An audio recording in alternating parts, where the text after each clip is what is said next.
इचलकरंजी महानगरपालिकेच्या एकूण 33 शाळा आहेत. सुमारे 10 वर्षांपूर्वी या शाळांची पटसंख्या 14,000 होती.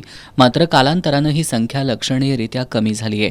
परिणामी काही शाळा बंद पडण्याची वेळ आली असून शिक्षण व्यवस्थेवर त्याचा परिणाम होतोय.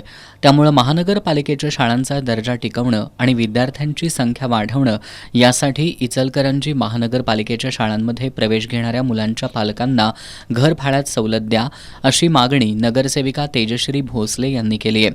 पालकांना आर्थिक प्रोत्साहन दिल्यास अधिकाधिक पालक आपल्या मुलांचे प्रवेश महानगरपालिकेच्या शाळांमध्ये घेतील आणि शाळांची पटसंख्या वाढवण्यासाठी मदत होईल.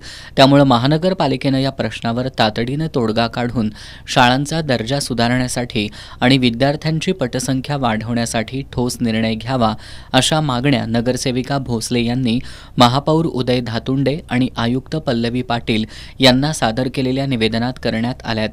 यावेळी शुभांगी माळी, नगरसेवक सुशांत कलागते, अमृत भोसले यांच्यासह कार्यकर्ते उपस्थित होते.